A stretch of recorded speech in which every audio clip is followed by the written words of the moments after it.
Day, another basketball stories na naman ang pagkikwentuhan natin. At ngayon nga, yung balitang bagong 3-team trade ng Los Angeles Lakers at ang balitang trade sa pagitan ng Golden State Warriors at Brooklyn Nets. Ayon nga sa lumabas na balita, kinakausap ngayon ang front office ng Los Angeles Lakers at Portland Trail Blazer. Gayong pinagtutuunan na nga po nila ng pansin ngayon ang pagkuha sa matagal na nilang target na si Robert Williams III na plano nilang gamitin nilang bilang kanilang pangatlong center. At makukuha nga daw nila ito sa pamamagitan ng inilabas na 3-team trade scenario sa pagkuha ng Los Angeles Lakers kay Jeremy Grant kasama mga kupunan ng Atlanta Hawks at Portland Trail Blazer. Bali dito nga ay makukuha ng Atlanta Hawks si Matisse Thybulle.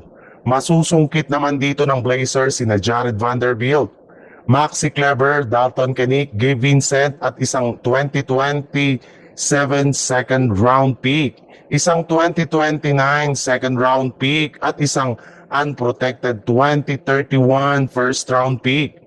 Habang Lakers naman ay makukuha sina Jeremy Grant at Robert Williams.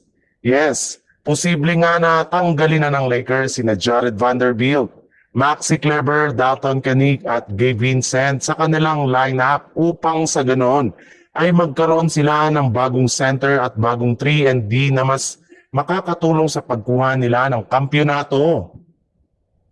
Sa ibang balita naman, bagamat man nga wala talagang iniindang injury ngayon si Jonathan Kuminga sa kanyang pangangatawan, ay hindi pa rin naman nga siya pinapaglaro ng kanyang coaching staff sa kanilang mga nakalipas na laban.